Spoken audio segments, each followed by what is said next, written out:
नमस्कार दोस्तों, स्वागत है फिर से हमारे YouTube चैनल पर। स्टैटिक जीके की इस सीरीज़ में हम लोग 1200 क्वेश्चंस कर चुके हैं। 11 पार्ट ऑफ वीडियोस हमारा ऑलरेडी आ चुका है। 12th पार्ट भी हम लोग रिलीज़ कर चुके हैं।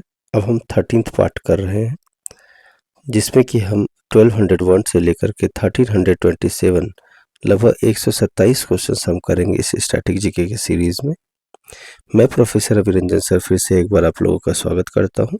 रेलवे में तमाम एग्जामिनेशंस में क्वालिफाई करने के लिए हमारे चैनल को सब्सक्राइब कर लीजिए और शेयर कीजिए अपने फ्रेंड्स के साथ।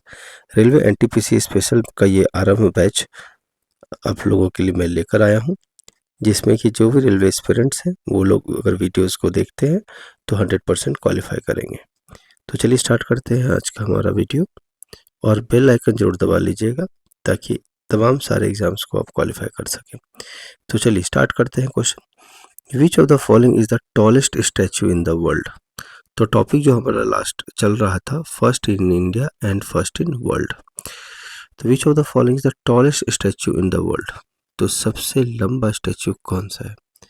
तो tallest statue of the world जो है वो है statue of unity in India. ठीक है, ये 182 मीटर टॉल है। ठीक है, situated on Narmada river in Gujarat. Narmada river Gujarat में सिचुएटेड है ये। आई होप इसके बारे में आप लोग पहले से भी जानते होंगे। Who among the following joined the 969 Railway Engineer Regiment of Territorial Army in 2011? She was the first female जवान in the Indian Army. तो 969 railway engineer regiment territorial army का 2011 में किसने ज्वाइन किया था? वो फर्स्ट फीमेल जवान है जो इंडियन आर्मी में ज्वाइन की थी। उनका नाम बताइए क्या है? उनका नाम है सपेर शांति तिग्गा। सपेर शांति तिग्गा जो है फर्स्ट वुमन है, सोल्जर है जो इंडियन आर्मी में ज्वाइन किया था। उन्होंने 2011 में उन्होंने ज्वाइन किया था। ठीक है, और ये जो है वेस्ट बंगाल से बिलोंग करती है। जलपाईगुड़ी एक जगह है वेस्ट बंगाल में, जलपाईगुड़ी, वहाँ से बिलोंग करती है। Who was the first Indian woman to be depicted on Indian stamps? Indian stamps में आने वाली वो फर्स्ट वुमन कौन है? तो आपको पता होना चाहिए, मीराबाई है।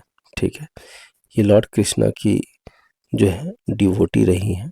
ठीक है, एक सेंट भी रही हैं, पोइट्रीज भी रही हैं। बरसा की मायरा, गीता गोविंद टीका, राग गोविंद और राग सोरथा का पद, ये सारा इन्होंने डिपिक्ट किया है। मीराबाई का इंडियन स्टैम्प पे फोटो आया था। Who was the first Asian to swim across the English Channel? English channel को क्रॉस करने वाले फर्स्ट एशियन कौन है? तो आपको पता होना चाहिए, जब हम बात करेंगे तो Mihir Sen. Mihir Sen long distance swimmer रहे। ठीक है, 1958 में इन्होंने इंग्लिश चैनल को क्रॉस किया। 4th फास्टेस्ट टाइम ऐसा हो पाया। ठीक है, चलिए, who is the first Indian women to climb the summit of the Mount Everest 4 times? तो फर्स्ट पहली भारतीय महिला कौन है जो माउंट एवरेस्ट को 4थी बार लगातार चढ़ चुकी है? तो आप सभी लोगों को पता, ये बहुत फेमस है, अंशु जमसेंपा। अंशु जमसेंपा जो है माउंटेनियर है, माउंट एवरेस्ट को ऑलरेडी जा चुकी है। फर्स्ट इंडियन वुमन है जो माउंट एवरेस्ट को 5वीं बार, 4 बार ऑलरेडी जा चुकी थी, इस बार 5वीं बार भी जा चुकी है। ठीक है, ठीक है। 4th highest civilian award Padmashri, इनको पद्मश्री का अवार्ड मिला था 2011 में। पद्मश्री का अवार्ड इनको 2021 में मिला था। ठीक है, who is the first woman in the world to climb the Mount Everest twice in a season? एक ही सीजन में 2 बार जा चुकी है ये। तो फिर से वही आंसर होगा इसका, Anshu Jamsenpa. Who is the first women to reach the summit of Mount Everest? तो माउंट एवरेस्ट में पहुंचने वाली फर्स्ट वीमन कौन है? पहली वीमन तो वो है जुनको तबई। जुनको तबई जो है फर्स्ट वीमन है जो माउंट एवरेस्ट को 1975 में इन्होंने पहुंच के दिखाया। 1975 बेसिकली जब जुनको तबई जो है जापानीज है, जापान को बिलोंग करती है। ठीक है,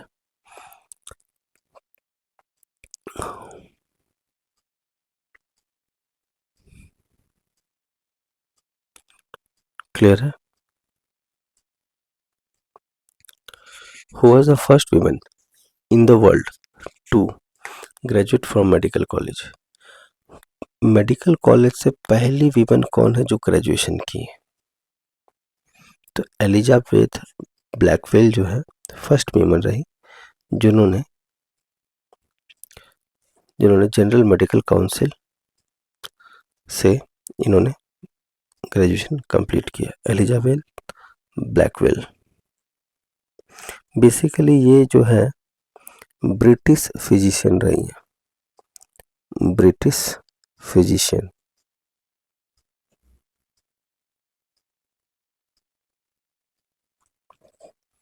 who manufactured the first chocolate bar? तो फर्स्ट चॉकलेट बार को इन्वेंट किसने किया था? Joseph Fry and Sons. ठीक है, वेस्ट अफ्रीकन कंट्रीज से मैक्सिमम 70% आता है। Ivory Coast, Ghana, Nigeria, Cameroon. ठीक है, बेसिकली चॉकलेट जो है एक ककाओ बीन से बन के निकलता है। ठीक है, जो फ्रूट जो है ट्रॉपिकल ककाओ ट्रीज से निकलता है। जोसेफ फ्राई एंड सन्स जो है फर्स्ट चॉकलेट बार बनाया था उन्होंने। Dash was the first female prime minister of Sri Lanka? तो first female prime minister of Sri Lanka जो रही वो कौन रही? वो रही श्रीमावो बंदर नाइके। श्रीमावो बंदर नाइके जो थी फर्स्ट फीमेल श्रीलंका रही। ठीक है, तो 21 जुलाई 21 जुलाई 1960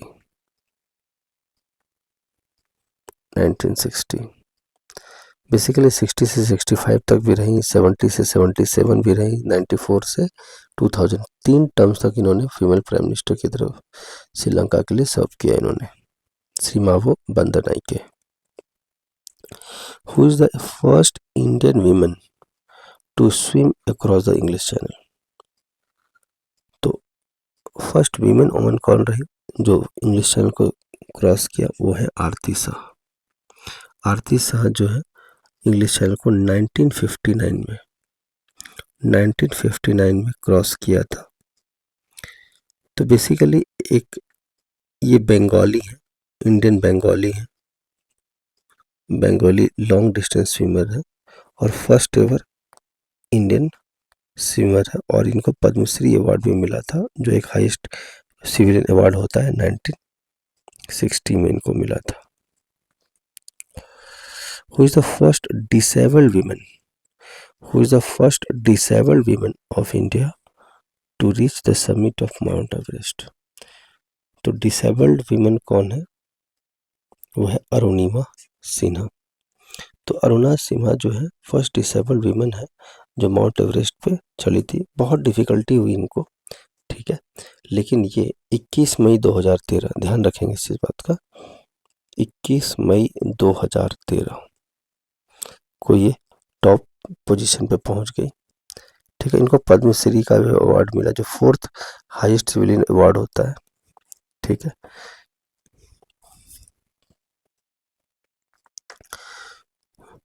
where was the paper first invented? First time जो पेपर है वो इन्वेंट कहाँ पे हुआ था आपको बताना है। तो paper was first invented in China. Which two words appeared on the first postage stamp of independent India? जब देश आज़ाद हो चुका था, इंडिपेंडेंट इंडिया हुआ था, तो 2 वर्ड जो फर्स्ट पोस्टेज स्टाम्प था उसके 2 वर्ड कौन से थे? तो उसके जो फर्स्ट 2 वर्ड्स थे वो थे जय हिंद। ठीक है, जय हिंद। आपको मैं बता दूं कि जो पोस्टल स्टाम्प बनाया गया था, फर्स्ट टाइम जो इशू किया गया था वो 21 नवंबर 1974 को ये पोस्टल स्टाम्प इशू किया गया था, जिस पे पैट्रियोटिक स्लोगन जय हिंद लिखा था। जय हिंद का मतलब होता है लॉन्ग लिव इंडिया। इसका मतलब क्या होता है? Long live India. ठीक है, चलिए नेक्स्ट क्वेश्चन देखते हैं। The world's first official airmail was sent from dash to dash in February 1911। फरवरी 1911 फर्स्ट ऑफिशियल एयरमेल कहाँ से कहाँ तक गया था? तो इलाहाबाद से लेकर के नैनी तक। ठीक है, इलाहाबाद से नैनी तक गया था। ठीक है, 1911 ईस्वी में, और डेट था 18 फरवरी। ठीक है, तो इस एयरक्राफ्ट का नाम अगर हम बात करें तो हम्बर सोमर बाईप्लेन, हम्बर सोमर बाईप्लेन का यूज़ किया गया था।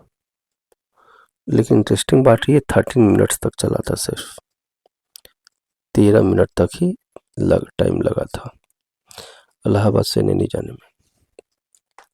Which type of nuclear reaction is responsible for the liberation of energy in the nuclear reactor? सबको पता है न्यूक्लियर फ्यूजन रिएक्शन होता है। ठीक है, तो अब जो नेक्स्ट टॉपिक है, जो लास्ट टॉपिक है, वो है हमारा chapter 14 miscellaneous.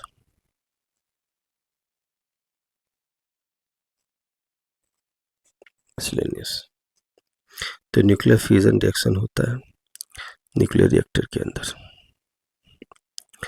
When did Chernobyl nuclear disaster occur? Chernobyl या केरनोबिल जो न्यूक्लियर डिजास्टर हुआ था वो कब हुआ था?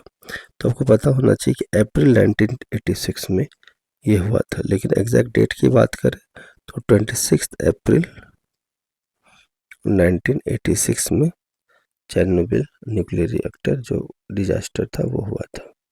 कुछ डिजाइन फ्लॉज की वजह से हुआ था और कुछ ह्यूमन एरर भी था। Gas leak during Bhopal tragedy. Bhopal tragedy का टाइम पे कौन सा गैस निकला था? मिथाइल आइसोसाइनेट निकला था। ठीक है, बात है 2 दिसंबर 1984। 2 दिसंबर 1984 वो काली रात, जिस समय मिथाइल आइसोसाइनेट स्प्लिट हुआ था। यूनियन कार्बाइड लिमिटेड,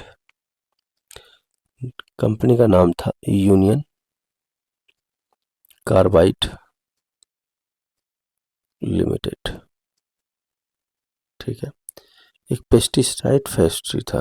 कैसा था? पेस्टिसाइड फैक्ट्री था, और जगह है भोपाल, जो कि एक गैस चैम्बर में कन्वर्ट हो गया था। ठीक है,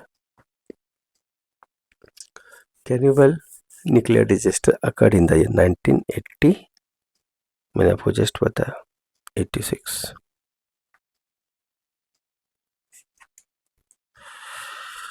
Which organization was established on 15th July 1948 with motto Unity and Discipline?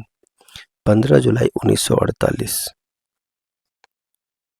ठीक है, तो आपको बताना है कि यूनिटी एंड डिसिप्लिन के लिए कौन सा ऑर्गेनाइजेशन बनाया गया था। तो आपको पता होना चाहिए नेशनल कैडेट कॉर्प्स। 15 जुलाई 1948। 15 अगस्त को तो पता है, 15 अगस्त 1947।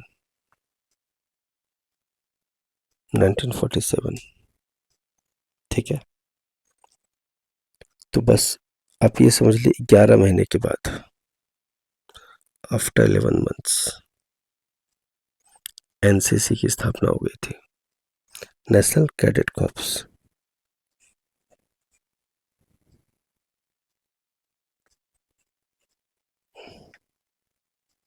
Cadet corps.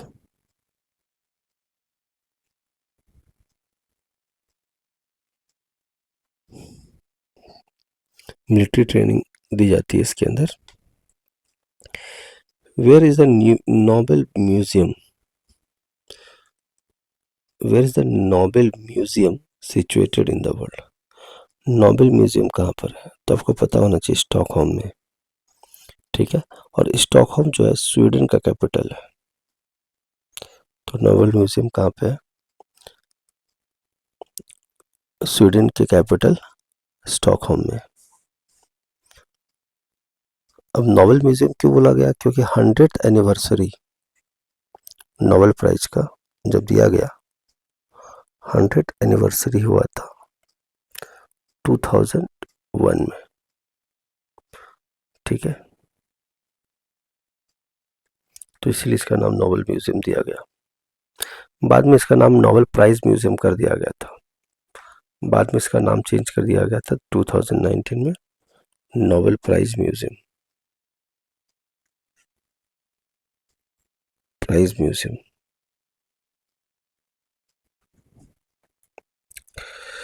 Where is the largest pyramid of Egypt? Egypt का लार्जेस्ट पिरामिड कहाँ पर है? तो ये पता होना चाहिए, पिरामिड ऑफ खुफू, ठीक है। इसको गिजा भी बोलते हैं, Giza. Next, which of the following facts about Kumbhalgarh fort Rajasthan is not correct? Kumbhalgarh fort Rajasthan के लिए जो है वो सही नहीं है। तो presently it is located in Rajsamand district of Rajasthan, सही है। It is a UNESCO world heritage site based in the hilly district of Rajasthan, ये भी सही है। The wall of Kumbhalgarh fort is the second largest wall in the world after the longest wall of China, ये भी सही है। कुंभलकोट fort is situated on the top of a hill in the famous Satpura mountain, नहीं है, Satpura mountain range में नहीं, ये गलत हो गया। चलिए, what is the full form of ISI? ISI का फुल फॉर्म क्या है? Inter services intelligence. Which organization is originally named as special police establishment? जिस चीज़ को हम CBI बोलते हैं, सेंट्रल ब्यूरो ऑफ इन्वेस्टिगेशन, इसका पहले नाम क्या था? स्पेशल पुलिस एस्टेब्लिशमेंट था। तो मैं आपको थोड़ी सी बता दूं कि CBI का जो फाउंडेशन ईयर है वो है 1 अप्रैल 1963। फर्स्ट फूल का दिन जो होता है ना, फर्स्ट फूल 1963। इसका हेड क्वार्टर न्यू दिल्ली में है। इसका हेड क्वार्टर कहाँ है? न्यू दिल्ली में। 1942 में इसका जो नाम है स्पेशल 1940 क्विट इंडिया मूवमेंट के टाइम पे इसका नाम स्पेशल पुलिस एस्टेब्लिशमेंट था, जो 1963 में इसका नाम चेंज हो गया 1 अप्रैल को central bureau of investigation, new Delhi में इसका हेडक्वार्टर आज भी है। Pakistan film industry is called as Lollywood, क्या? Lollywood. What is extension of UFO? Unidentified flying object, इसका फुल फॉर्म है। ऐसा ऑब्जेक्ट जिसको आसानी से आइडेंटिफाई नहीं किया जा सकता है, UFO। Construction work has begin in Lincolnshire on the world's longest subsea power cable which will run between Britain and Denmark होगा इसका, Britain and Denmark to share renewable energy between two countries, ठीक है। तो renewable energy को share करना है तो Britain और डेनमार्क के बीच में कंस्ट्रक्शन वर्क स्टार्ट हो गया था लिंकनशायर, जो वर्ल्ड का सबसे लंबा सबसी पावर केबल है। Under whose administration is the department of atomic energy work? ये तो प्राइम मिनिस्टर होता है। प्राइम मिनिस्टर के ऑफिस से atomic department of atomic energy काम करता है। Jan Shikshan Sansthan JSS operates under the aegis of. तो जन शिक्षण संस्थान किसके अंडर काम करता है? तो आपको पता होना चाहिए ministry of skill development and entrepreneurship. In which city of India the central Agmark laboratory is located. तो जब भी कोई भी चीज़ प्रोडक्ट बनती है तो उसका इंस्पेक्शन होता है, तो एगमार्क का कहाँ पर है भाई? नागपुर में है। कहाँ पे है? नागपुर में। ठीक है, इसके 22 जो है रीजनल एगमार्क लेबोरेटरी है अलग अलग जगह पे, जिसमें कि एपेक्स लेबोरेटरी जो है नागपुर में। India's first synthetic drug dash was developed by Council of Scientific and Industrial Research।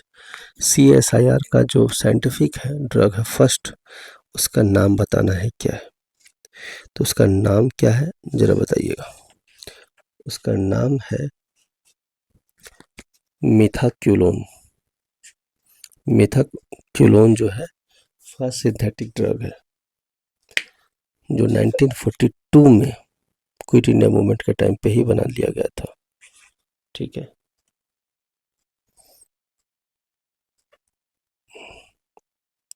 CSIR का फुल फॉर्म क्या है? तो CSIR का फुल फॉर्म होता है council of scientific and industrial research.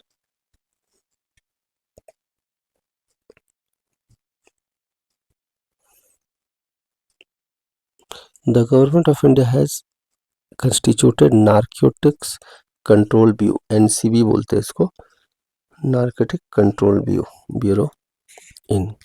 तो नेशनल नार्कोटिक्स कंट्रोल ब्यूरो का आपको बताना है इस्टेब्लिशमेंट कब हुआ था।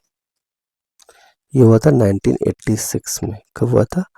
1986 में। अगर एग्जैक्ट प्रिसाइजली बताएं तो 17 मार्च 1986 में इसका इस्टेब्लिशमेंट हुआ था। अगर इसके हेडक्वार्टर की बात करें तो इसका जो हेडक्वार्टर है न्यू दिल्ली में। न्यू दिल्ली में इसका हेडक्वार्टर है। Which office of the government of India is the executive department of nuclear energy. Nuclear का भी तो आपको पता ही है, प्राइम मिनिस्टर ऑफिस होता है, क्यों न्यूक्लियर के हेड भी प्राइम मिनिस्टर होते हैं, एटॉमिक एनर्जी के भी प्राइम मिनिस्टर ही होते हैं। The animal welfare board of India was established in the year. तो एनिमल वेलफेयर बोर्ड का बनाया गया, तो ये 1962 में बनाया गया। ठीक है, इसमें एनिमल का प्रोटेक्शन, उसमें 28 मेंबर्स थे। जनरली इस मेंबर्स का जो टर्म है 3 इयर्स का होता है। Which of the following is not a division of National Sample Survey Organisation. National Sample Survey Organisation उसका कौन सा डिवीजन नहीं है? तो चलिए क्या करके समझते हैं। नेशनल डेवलपमेंट एजेंडा है क्या? नहीं है। डाटा प्रोसेसिंग डिवीजन है। सर्वे डिजाइन एंड रिसर्च डिवीजन ये भी है। फील्ड ऑपरेशन डिवीजन ये भी है। तो ऑप्शन ए करेक्ट हो जाएगा। Which of the following nations was the member of Allied Powers in the World War? Important question, Allied Powers का मेंबर कौन थे? तो उसमें USA, Allied Powers का जो मेंबर था USA था। वर्ल्ड वार चल रहा था 1939 से 45 तक। Which of the following is the full form of ICANN? ICANN। तो इसका आंसर है the internet corporation for assigned names and numbers. The internet corporation for assigned names and numbers. तो याद रखिएगा यहाँ पे इंटरनेट है, इंटरनल नहीं होगा। ठीक है, कॉरपोरेशन जब पे कंसोर्टियम नहीं होगा, ध्यान रखिएगा इस बात का। Where was India's first floating elementary school been inaugurated. देखिए फ्लोटिंग एलिमेंट्री स्कूल बड़ा इंटरेस्टिंग है। ये कहाँ पे बनाया गया फ्लोटिंग? तो ये पता होना चाहिए आपको, मणिपुर में बना है। Floating school Loktak lake Manipur में बनाया गया है। ठीक है, जरूर इसका फोटो देखिएगा आप लोग गूगल करके। ठीक है, what is the name of the parliament of Denmark? Denmark के पार्लियामेंट को क्या बोलते हैं? फॉकेटिंग बोलते हैं। क्या बोलते हैं? फॉकेटिंग बोलते हैं डेनमार्क के पार्लियामेंट को।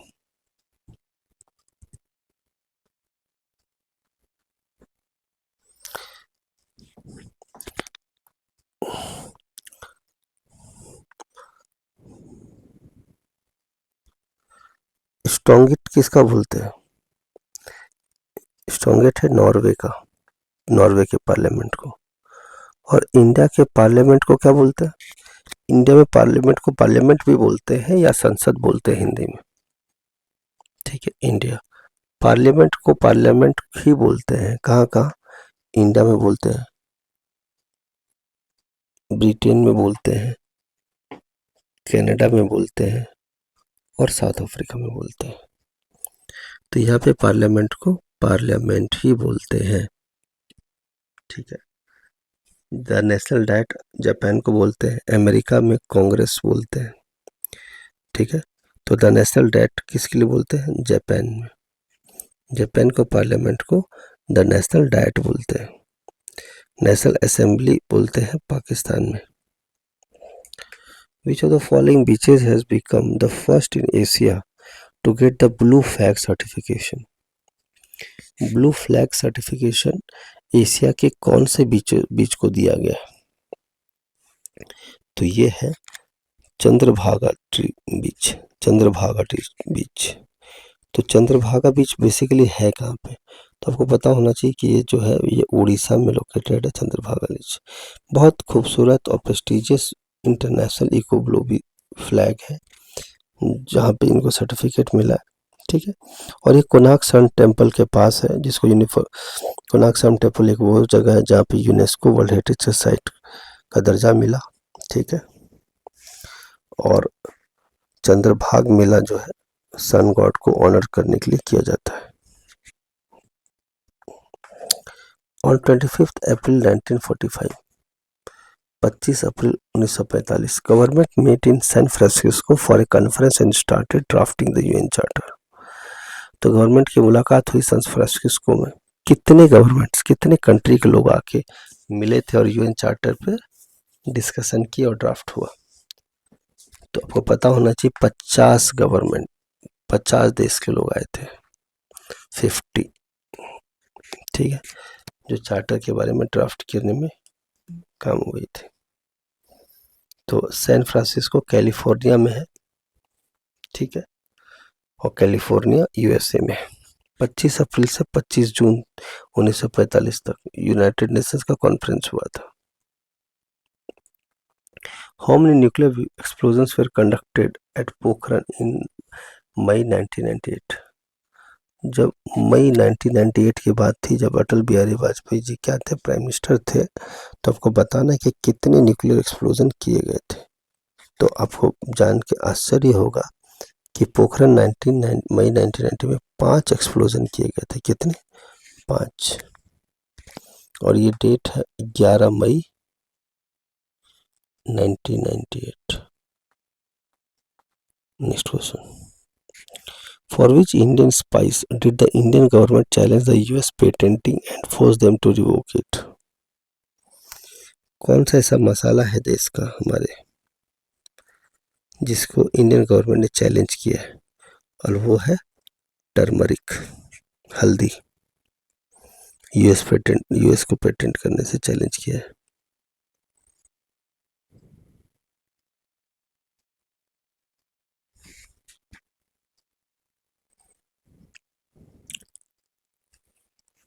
Next, a unified script for 9 Indian languages, which is being proposed as a common script of India.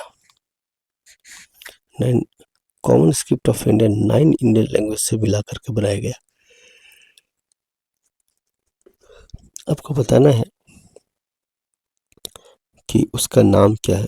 Script का जो कॉमन स्क्रिप्ट बनाया गया उसका नाम था भारती। क्या नाम था? भारती।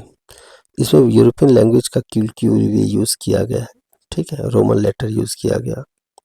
श्रीनिवास चक्रवर्ती टीम IIT मद्रास के इस पे लास्ट 10 साल से काम कर रहे थे। इसे मेजर इंडियन लैंग्वेजेस का यूज़ किया गया है। भारती NCSM एक ऑटोनोमस ऑर्गेनाइजेशन है जो मिनिस्ट्री ऑफ कल्चर के लिए काम करती है। NCSM का फुल फॉर्म क्या है? नेशनल काउंसिल ऑफ, याद रहे एस का मतलब साइंस म्यूजियम है, national council of science museum. VVPAT is a machine that is used in Indian elections to ensure that the citizens' vote has been correctly placed. What is the full form of VVPAT? देखिए, VVPAT एक ऐसा machine है जिस election में use होता है ताकि citizen जो वोटिंग की है वो सही जगह लगा है या नहीं लगा है, एक्यूरेसी चेक करने के लिए वीवीपैट। तो आपको वीवीपैट का फुल फॉर्म बताना है। वीवीपैट का फुल फॉर्म क्या है तो आपको पता होना चाहिए। वीवीपैट का जो फुल फॉर्म है, ठीक है, वो क्या है? वो है voter verifiable paper audit trial, ठीक है, voter verifiable paper audit trial, ठीक है। नागालैंड के इलेक्शन 2013 में इसका पहली बार यूज हुआ था। The areas or regions of the world that are located outside the sovereign jurisdiction of any one state and therefore require common governance by the international community are known as। देखिएगा, किसी भी state के jurisdiction से बाहर काम करने वाला common governance international community का कौन है, आपको ये बताना है। तो इसका करेक्ट आंसर होगा आपका ग्लोबल कॉमन्स। क्या होगा? ग्लोबल कॉमन्स, जो टेरिटरी या गवर्नेंस के बाहर भी काम करती है। Next question,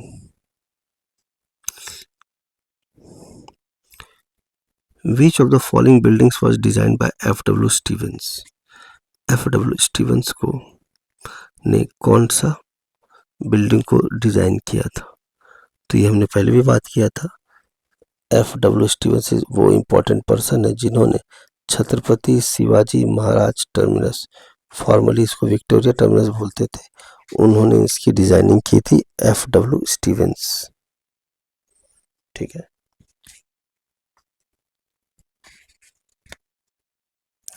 megalopolis, a Greek word meaning great city was popularized by।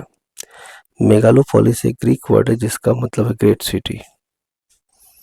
अब ये बताना है कि इसको पॉपुलर किसने किया था, किसने करवाया था मेगालोपोलिस को। तो जो कराया था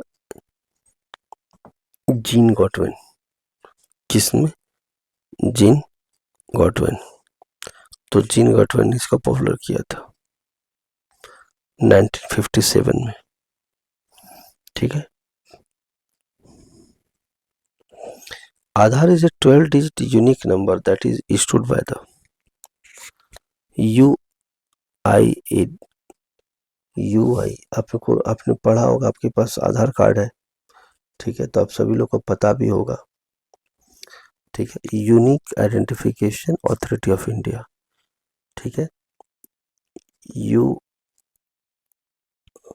UIDAI, ठीक है, यूनिक आइडेंटिफिकेशन, आईडी का मतलब identification authority of India. UID का मतलब क्या होता है? UID मतलब यूनिक आईडी और AI मतलब अथॉरिटी ऑफ इंडिया, ठीक है। आई होप सभी लोग को समझ में आ रही है बात है। 12 डिजिट नंबर होता है ये, अलग अलग एक इंसान का डेमोग्राफिक लोकेशन, बायोमेट्रिक इंफॉर्मेशन, सारी चीजें इसके अंदर मेंशन की जाती है, ठीक है। Which committee was related to the policies and program for agriculture? Policies और प्रोग्राम फॉर एग्रीकल्चर के लिए कौन सी कमेटी जिम्मेदार है? तो आपको बताना है कि कौन सी कमेटी जिम्मेदार है। इसके लिए है भानु प्रताप सिंह कमेटी, ठीक है। तो एग्रीकल्चर के लिए प्रोग्राम के लिए जो पॉलिसीज बनाया जाएगा वो कौन भानु प्रताप सिंह कमेटी। ये 1991 में बना था ये कमेटी, ध्यान रखेंगे। Make in India symbol is a line made of. एक लाइन जो बनाया गया वो क्या चीज का बना हुआ था? कॉक्स। क्या चीज का बना हुआ था? COX, COGS, COX. कॉक्स का मतलब होता है मैन्युफैक्चरिंग, सिंबल्स क्या है? Manufacturing strength and national pride को डिनोट करता है। Name the first country of the Soviet republic USSR to declare its independence. मैं आपको 30 सेकंड का टाइम देता हूँ, बताइए इसका करेक्ट कमेंट सेक्शन में।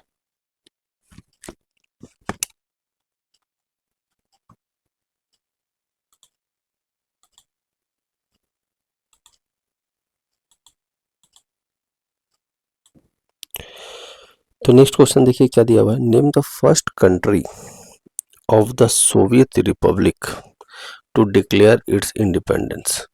तो सोवियत रिपब्लिक का पहला कंट्री कौन है जो इंडिपेंडेंस डिक्लेयर कर दिया था? तो उसका करेक्ट आंसर है Lithuania.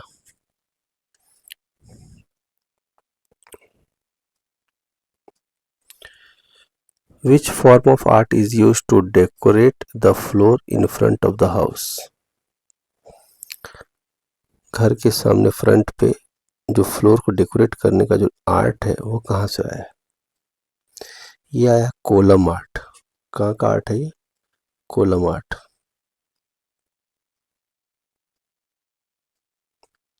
When did the referendum on Brexit takes place? Brexit कब हुआ था तो आपको बताना है। तो यह है जून 2016। The withdrawal of United Kingdom from the European Union is referred to more commonly known as। United kingdom ने विड्रॉ कर लिया था यूरोपियन यूनियन से, तो आपको बताना है इस टर्म को क्या बोलेंगे हम लोग? ब्रेक्सिट। क्या बोलेंगे? Brexit. The postal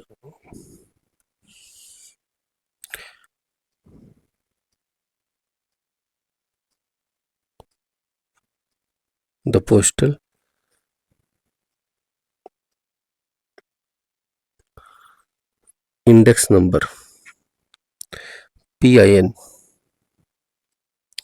is a 6-digit code used by Indian Postal Department. What does the first two digit of the code stands for?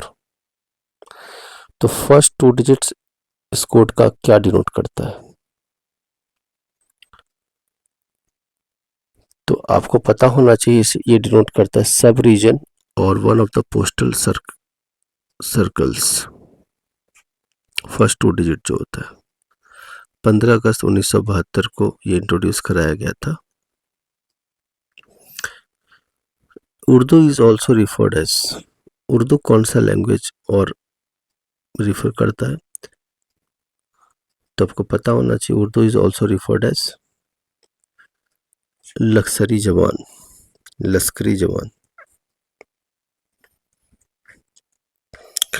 In 1931, the first Indian movie with sound was released. Name the film.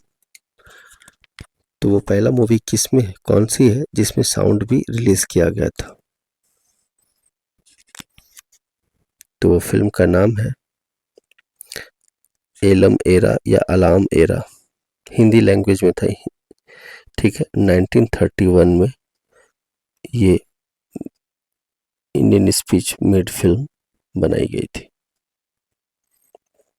The parliament of Japan is called, अभी हमने just बताया था, the national diet, ठीक है। स्ट्रॉन्गेट किसका है? ये स्ट्रॉन्गेट है नॉर्वे का, बताया था मैंने। और फॉकेटिंग किसका बताया मैंने आपको? फॉकेटिंग है डेनमार्क का। और पार्लियामेंट इंडिया का है, ठीक है।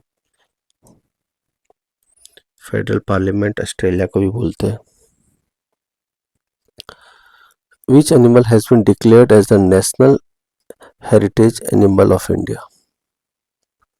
तो royal Bengal tiger national heritage animal बोला गया। नेशनल एनिमल की बात नहीं हो रही, नेशनल हेरिटेज एनिमल, ठीक है। तो याद रखिएगा, एलिफेंट को दिया गया है नेशनल हेरिटेज एनिमल, जबकि national animal of India royal Bengal tiger, ये सही है, लेकिन नेशनल हेरिटेज एनिमल बोले तो एलिफेंट है।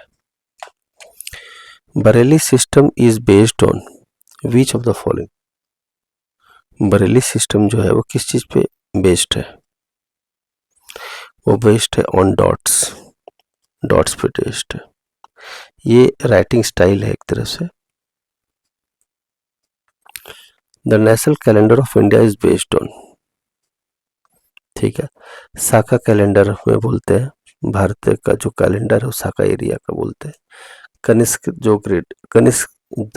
ग्रेट जो थे, कुषाण डायनेस्टी के उस टाइम में की बात हो रही है। Which of the following museum is an anthropological museum that presents an integrated story of the evolution of the man and culture with reference to India? तो ये कौन सा है? इंदिरा गांधी राष्ट्रीय मानव संग्रहालय। इसमें आपको बताया जाएगा, ये आप देख पाएंगे कि इंसान का और संस्कृति का जो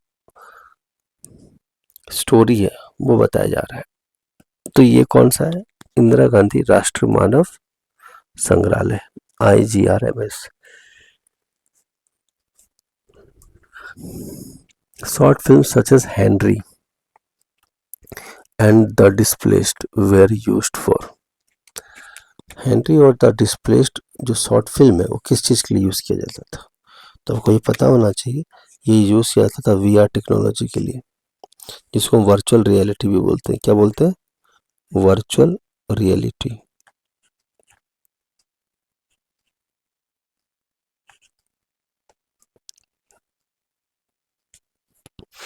Which period is considered as the period of Renaissance for the Indian theatre? तो इंडियन थिएटर के लिए जो सबसे इम्पोर्टेंट टाइम था वो 1765 से 75 तक था, 10 years अप्रोक्सीमेटली।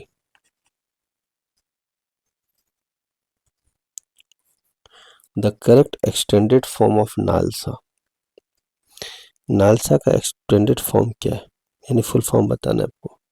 नालसा का फुल फॉर्म है national legal services authority. National, NA से नेशनल, L से लीगल, S से सर्विसेज और A से authority.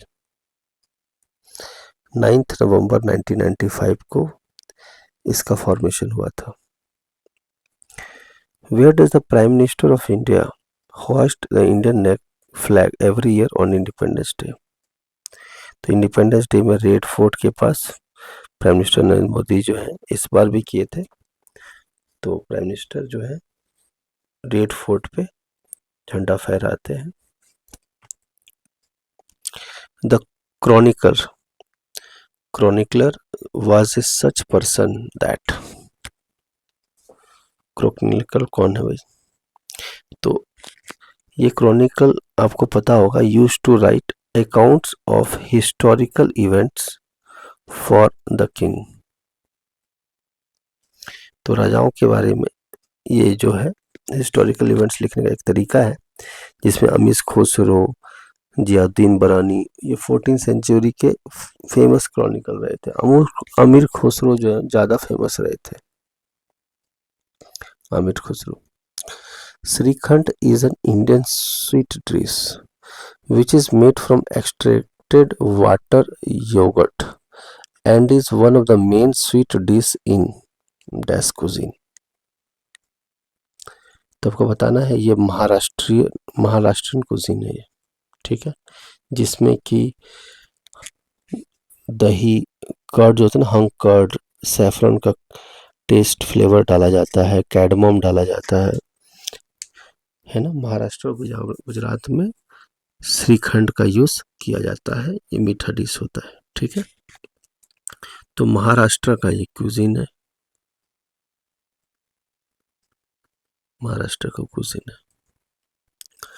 Which ministry controls cow slaughter in India? गाय का हत्या ना हो तो इसके लिए कौन सी मिनिस्ट्री रिस्पॉन्सिबल है? तो आपको पता होना चाहिए, इसके लिए मिनिस्ट्री ऑफ इन्वायरमेंट जो है इंपॉर्टेंट रोल प्ले करेगी।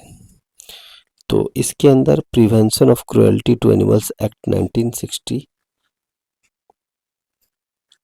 ये कानून प्रभावधीन है। Which organization has founded Govardhan eco village in Maharashtra? तो Govardhan eco village in Maharashtra is taken care by, founded by ISKCON. The behavior of real objects, systems or phenomenon is represented by. Real objects हो, system हो या phenomenon हो, वो कौन से तरीके से डिनोट किया जा सकता है, रिप्रेजेंट किया जा सकता है? साइंटिफिक मॉडल से। किससे? साइंटिफिक मॉडल से। व्हाट इज जश्न ए रख्ता? जश्न ए रख्ता क्या है? ठीक है, साइंटिफिक मॉडल क्लियर हो गया सब लोग को।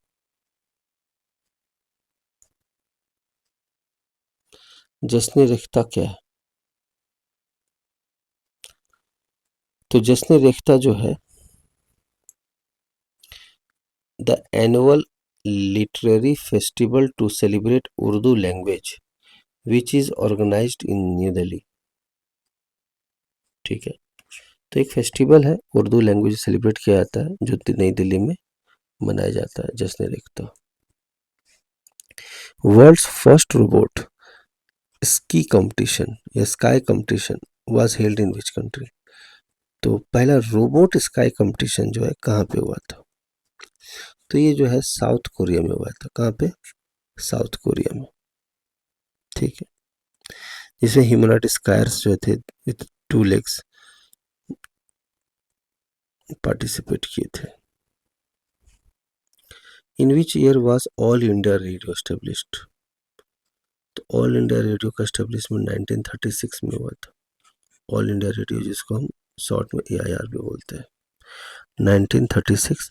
और ऑल इंडिया रेडियो का जो हेडक्वार्टर है, तो मैं आपको बता दूं, ये न्यू दिल्ली में है। कहाँ पर है? न्यू दिल्ली में इसका हेडक्वार्टर है, ऑल इंडिया रेडियो का। Quantum number R, quantum number क्या है? क्वांटम नंबर जो है वो न्यूमेरिकल वैल्यूज है। क्या है? Numerical values. जैसे आप एटॉमिक स्ट्रक्चर जब पढ़ेंगे तो इसे प्रिंसिपल क्वांटम नंबर n से डिनोट किया जाता है, एजीमुथल क्वांटम नंबर L से, मैग्नेटिक क्वांटम नंबर MS और स्पिन क्वांटम नंबर MS से। ठीक है, which country gifted the statue of Liberty to USA? Statue of Liberty जो है ना, एक आश्चर्य की बात है, गिफ्ट है। तो कौन से कंट्री ने गिफ्ट दिया था ये? तो ये फ्रांस ने गिफ्ट दिया था USA को। ठीक है, और ये कब दिया था? जुलाई 1886 में दिया था। Gifted from France to USA। क्योंकि जब USA का इंडिपेंडेंस हुआ था ना, तो आपको पता है USA का इंडिपेंडेंस कब हुआ है? US इंडिपेंडेंट कब हुआ है? USA का इंडिपेंडेंस हुआ है 4 जुलाई 1776। ठीक है, ये 300 फीट 305 फीट नो, ये जो स्टैच्यू ऑफ लिबर्टी है 305 फीट लंबा है, जिसको हम 93 मीटर लॉन्ग भी बोल सकते हैं, 93 मीटर। ठीक है, न्यूयॉर्क सिटी में, ये न्यूयॉर्क सिटी है ना, न्यूयॉर्क सिटी वहाँ पे लोकेटेड है ये। ठीक है। और 1984 में इसको वर्ल्ड हेरिटेज साइट का दर्जा दिया गया था, world heritage site. Gold value का, in which city is gold value determined, तो गोल्ड का वैल्यू क्या रहेगा पूरी दुनिया में, वो कौन सी जगह पे वैल्यू डिसाइड होती है, ये होता है लंदन में, यूके के लंदन में। 4 pairs of words are given, find the odd one out. ठीक है। 50 जो होता है गोल्डन जुबली, सही है। 40 साल शादी के अगर हो गए तो रूबी जुबली, 25 साल हो गए तो सिल्वर जुबली। तो 40 साल पे रूबी, 50 पे गोल्डन और 65 पे डायमंड जुबली। गलत है ये, 65 पे डायमंड जुबली नहीं होता है। ठीक है। कब होता है? 66th एनिवर्सरी पे, या तो आप 60th बोल दो, सॉरी 60th एनिवर्सरी पे, या फिर 77th एनिवर्सरी पे। तो इस टाइम पे डायमंड जुबली मनाया जाता है। ठीक है, बाकी सारे सही है। What is Mobius strip? Mobius strip क्या है? What is Mobius strip? तो बताना है आपका मोबियस स्ट्रिप क्या है। तो आपको जान के आश्चर्य होगा कि ये जो है एक तरह से एक सरफेस है that has only one side and only one boundary curve. एक ही बाउंड्री कर्व है और एक ही साइड होता है इसका, मोबियस स्ट्रिप का। +91 is a country calling code of each nation. +91 India का है। Which one of the following not considered as harmful to the society? कौन सा चीज सोसाइटी के लिए हार्मफुल नहीं है? चाइल्ड मैरिज हार्मफुल है, यस। ठीक है। डॉरी सिस्टम, ये भी हार्मफुल है। अनटचेबिलिटी, ये भी हार्मफुल। एडल्ट फ्रेंचाइजी उतना ज़्यादा हार्मफुल नहीं है। ठीक है। तो इसके अंदर क्या होता है कि एडल्ट फ्रेंचाइजी के अंदर क्या होता है कि कोई भी इंसान के पास वोटिंग करने का क्या है, ऑथोरिटी है, without any discrimination of caste, colour, religion और सेक्स और कलर। ये फंडामेंटल राइट्स है, एक तरह से फंडामेंटल पिलर है, राइट्स नहीं बोलना है, फंडामेंटल पिलर है किसी भी डेमोक्रेसी का। पीएनआर नंबर क्या होता है आपको पता है? रेलवेज में यूज करते हैं हम लोग पीएनआर नंबर। पीएनआर का फुल फॉर्म है पैसेंजर नेम रिकॉर्ड। क्या नाम है? पैसेंजर नेम रिकॉर्ड, जो रेलवे में या पैसेंजर का डिटेल्स रेलवे में पता लगाने में यूज होता है।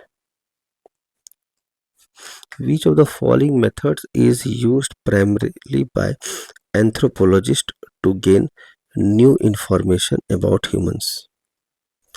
कौन एंथ्रोपोलॉजिस्ट ने ह्यूमंस के बारे में ज़्यादा जानकारी निकालने के लिए कौन सा मेथड यूज़ किया था? तो आई होप पता, ये तो बहुत आसान सा क्वेश्चन है। ठीक है, फील्ड वर्क। ठीक है, कौन सा? Field work. ठीक है, जिसमें सारी चीज़ें इन्वॉल्व थी रिपोर्ट के अंदर, चाहे वो सोशल वर्क हो, हेल्थ केयर हो, बिजनेस हो, क्रिमिनल हो, education, law, health care, gerontology, etc.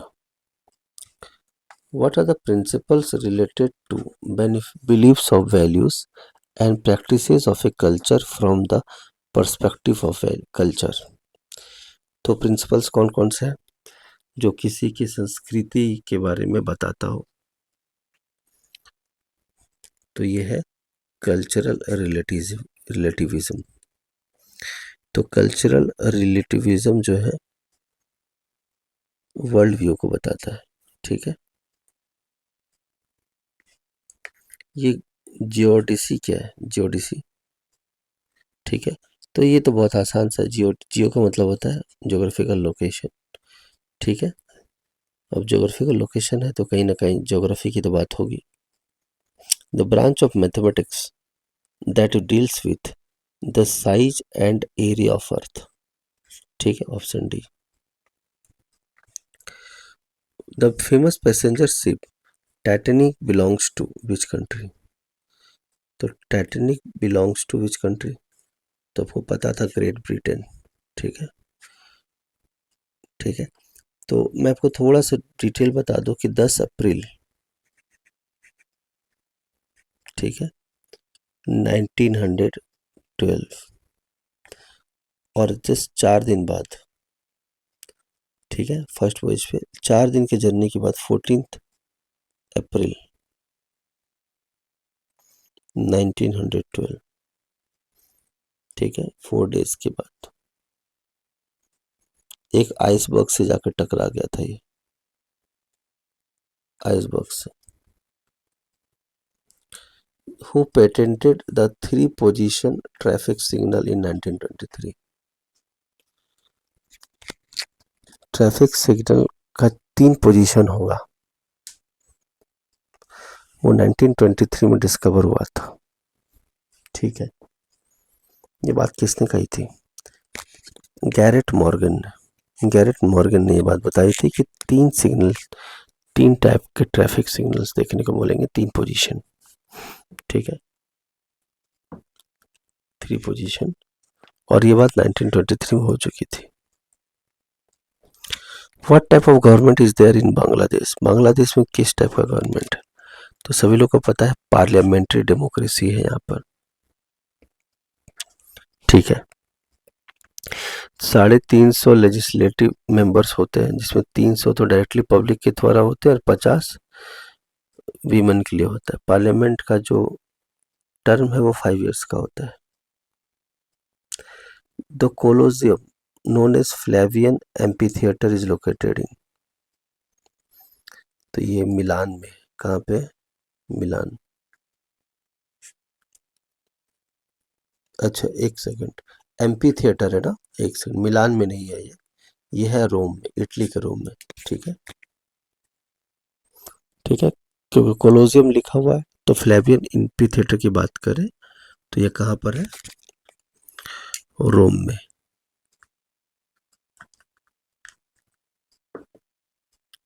ठीक है, लगभग 5000 पीपल इस स्टेडियम में ऑक्युपाई कर सकते हैं, बैठ सकते हैं। ठीक है, और फाइट होता है वाइल्ड एनिमल्स और स्लेव्स के बीच में। एक खतरनाक फ्लेवियम एम्पी थिएटर है जो रोम में, और रोम मतलब इटली में। ठीक है, next, which of the following is called black beauty? Black beauty किसे कहते हैं? तो ब्लैक ब्यूटी पर कहते हैं एक कोल कलर्ड स्टोन फ्रॉम मार्स। ठीक है, मार्स से लाया हुआ कोई कोल कलर्ड जो है स्टोन लाता है ना मार्स से, उसे हम ब्लैक ब्यूटी कहते हैं। The word cancer is derived from the Greek language carnios, carcinos. तो ग्रीक लैंग्वेज कार्सिनोस का मीनिंग क्या है? तो आपको बताना है क्या है। तो इसका मतलब है क्रैब। ठीक है, तो आपको पता है कैंसर का वैसे भी सिंबल क्रैब होता है, राशिफल आप जानते होंगे, ग्रीक लैंग्वेज कार्सिनोस क्रैब को बोलते हैं। The name of our planet Earth originated from which language? हमारा जो प्लैनेट अर्थ है वो कौन से लैंग्वेज से है? तो सब लोग को पता है इंग्लिश लैंग्वेज से लिया गया है। कहाँ से लिया गया है? English language. Next, what is a liquid paper? एक लिक्विड पेपर क्या है? तो आपको पता होना चाहिए कि quick drawing paper colored fluid that is applied to correct the printed material। एक ड्राइंग कलर्ड फ्लूइड है, ड्राइंग पेपर है जो प्रिंटेड मटेरियल को सही करने में हेल्प करता है। Option C. Which of the following is the vertical restructuring method? तो वर्टिकल रिस्ट्रक्चरिंग मेथड में क्या यूज किया जाता है? यह है जॉब प्रमोशन। क्या है? जॉब प्रमोशन एम्प्लॉयज के ऊपर यूज किया जाता है, एग्जिस्टिंग एम्प्लॉयज के ऊपर। What denotes learned and shared beliefs and behaviours? ठीक है, learned and shared believes and behaviours. तो बताना इसका करेक्ट आंसर क्या होगा आपको। तो यह है कल्चर। कौन सा? कल्चर। जिसमें कि सभी लोगों के सोचने के तरीके, समझने के तरीके, रहने के तरीके, बिहेवियर सब लगभग लगभग सिमिलर होता है। तो हम 1300 क्वेश्चन 100 क्वेश्चंस कर चुके हैं। चलिए आगे चलते हैं। आज ये स्टैटिक जीके का आखिरी पार्ट होगा। तो हम लोग पार्ट 13 कर रहे हैं। Which company deals with the development of Post-it and Scotch tape. Post-it and Scotch tape जो है आपको बताना है किसके अंदर यूज होता है, कौन सी कंपनी। 3M। ठीक है, ये जॉनसन जॉनसन कंपनी का मेडिकल डिवाइसेस बनाती थी और चिल्ड्रन के गुड्स, स्पोर्टिंग गुड्स, ये सारे। What is the basic concept of Montessori education. Montessori education का मतलब क्या है? तो इसके अंदर मॉन्टेसरी में self discovery through experiment, experiment करके सेल्फ डिस्कवरी करना, यही मॉन्टेसरी एजुकेशन का मेथड है।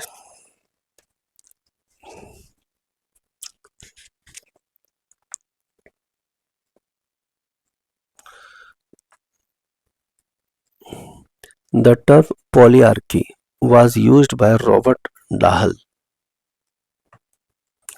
पॉलीआर्की जो टर्म है उसको यूज किया था रॉबर्ट डाहल ने। किस टाइप के गवर्नमेंट के बारे में? किस टाइप का गवर्नमेंट पॉलीआर्की कहलाता है? तो ये कहता है कि जिसके अंदर, ठीक है, police act through, people act through both electoral system and the group process. ये 4 नहीं आएगा यहाँ पे। ठीक है, तो जिसमें इलेक्टोरल सिस्टम में भी पीपल एक्ट करती है और ग्रुप प्रोसेस में भी।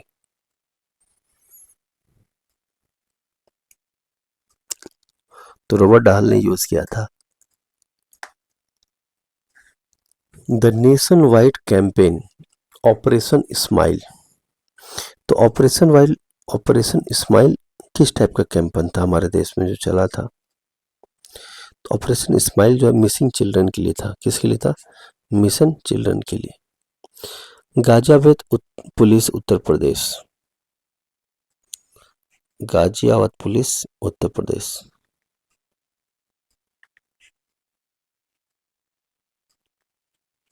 Uttar Pradesh. What is the full form the abbreviation RLWL। ये टिकट रिजर्वेशन जब कराते हैं रेलवे में तो RLWL का फुल फॉर्म क्या होता है? ट्रेन्स। चूँकि रेलवे एग्जाम्स का हम तैयारी कर रहे हैं, आप लोग को करवा रहे हैं, तो इसका फुल फॉर्म वाजिब है बताया जाता है। ठीक है, इसका फुल फॉर्म होता है रिमोट लोकेशन वेटिंग लिस्ट। ठीक है, remote location waiting list.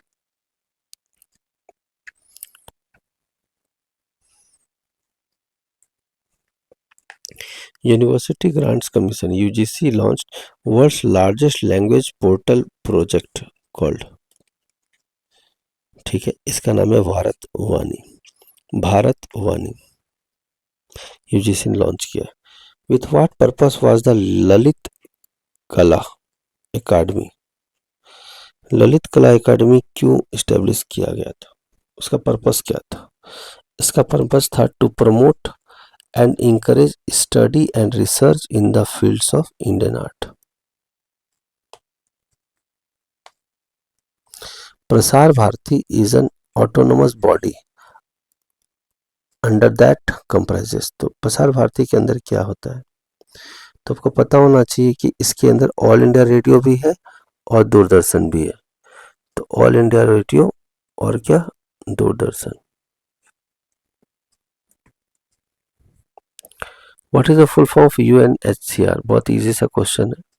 UNHCR का फुल फॉर्म क्या है? United nations high commissioner for refugees. Committee मत लगा दीजिएगा, it's commissioner, okay, for refugees. ये 14 सितंबर 1950 में इस्टेब्लिश हुआ था।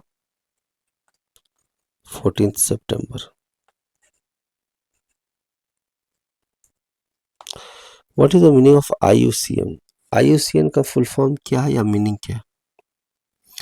IUCN का फुल फॉर्म है international union for conservation of nature. ठीक है, international union for conservation of nature. Which automobile manufactured the airbags used in modern vehicles in the year 1973? तो एयरबैग्स जो है मॉडर्न व्हीकल्स में यूज किया जा रहा था, तो कौन सी ऑटोमोबाइल मैन्युफैक्चरर ने इसको बनाया? तो इसको बनाया जनरल मोटर्स ने। किसने बनाया? जनरल मोटर्स कंपनी ने। और कौन सी ईयर में? 1973 में बनाया था। What is the full form of CDM? CDM का फुल फॉर्म क्या है? तो इसका फुल फॉर्म है clean development mechanism.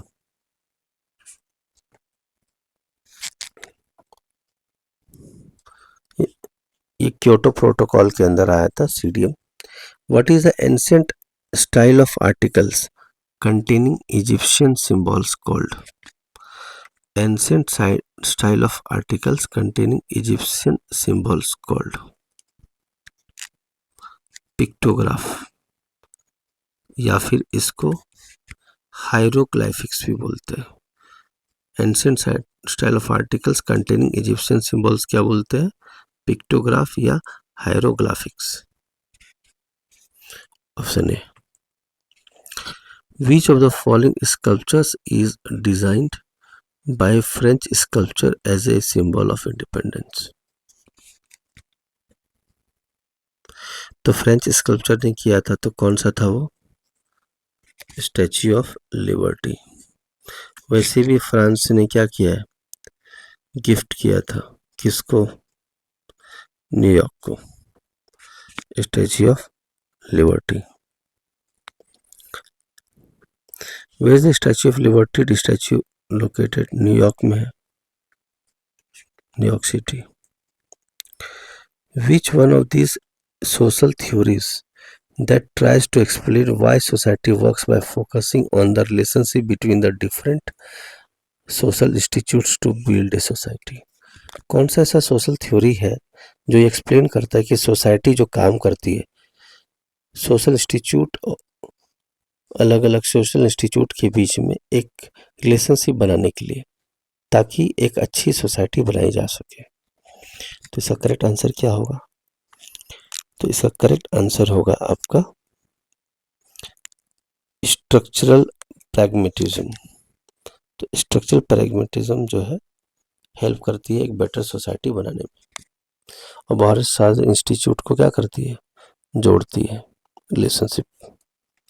What is the significance of पोटाला महल? ये पोटला महल या पोटाला महल का क्या है?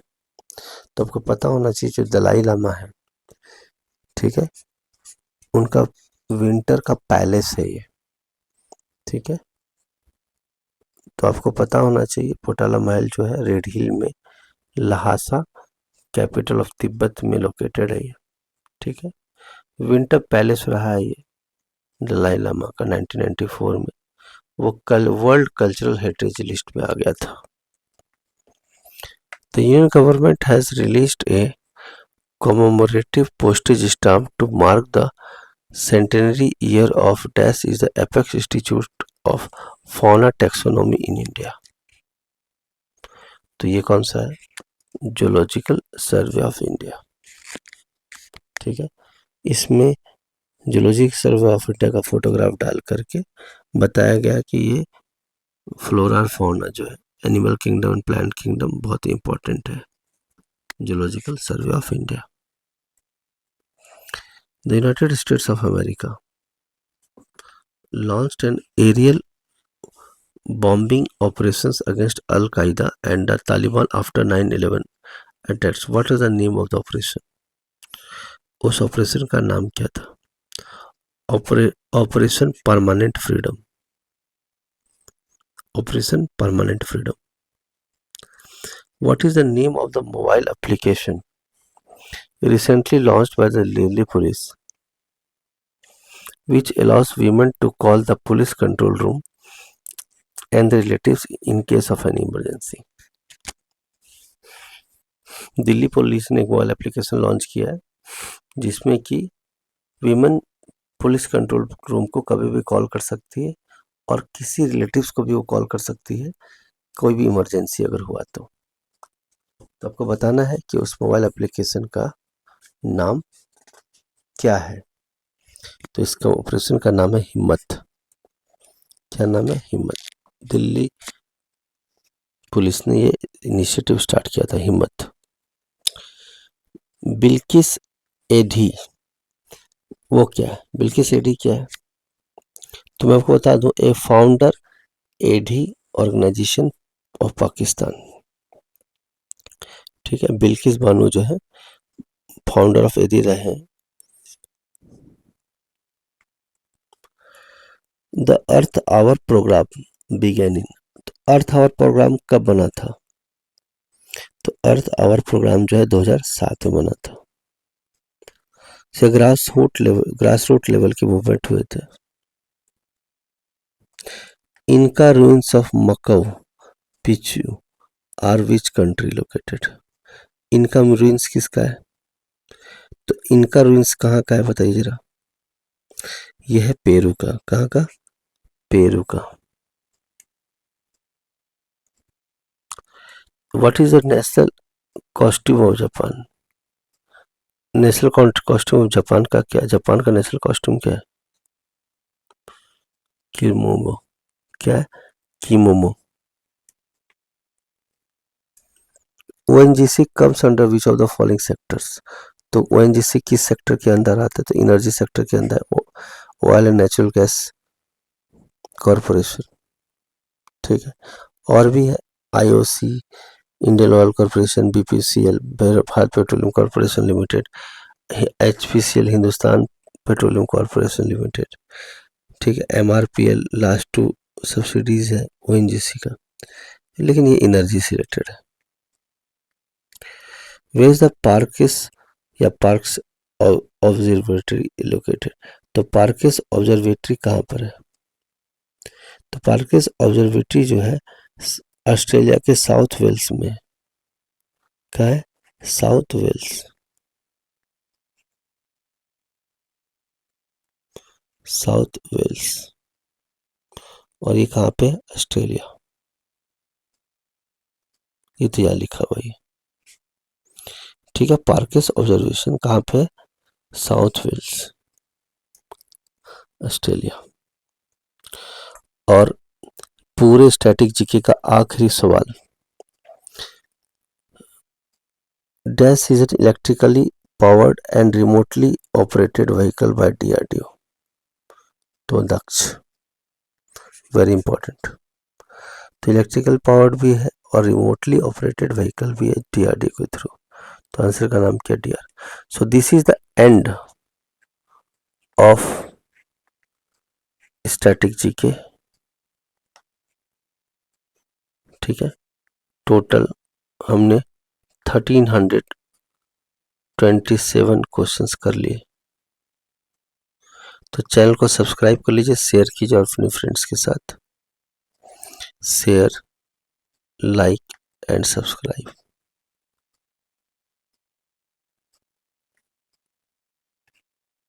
Bye professor Raviranjan sir, Ravi sir. चलिए मिलते हैं हम नए सब्जेक्ट के साथ, नए उमंग के साथ। तब तक all the best for your examinations. Railway में तमाम एग्जामिनेशंस के लिए हमारे साथ बने लगे। मैं प्रोफेसर रविरंजन सर विदा लेता हूँ इस वीडियो के साथ। स्टैटिक जीके का सीरीज यहाँ पे कंप्लीट होता है हमारा, और मिलेंगे हम लोग नए सब्जेक्ट के साथ। तब तक प्रेस कर लीजिए बेल आइकन को और चैनल को सब्सक्राइब कर लीजिए और फ्रेंड्स के साथ शेयर कीजिए।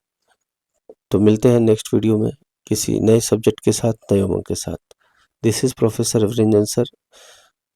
धन्यवाद। Have a nice day. Take care.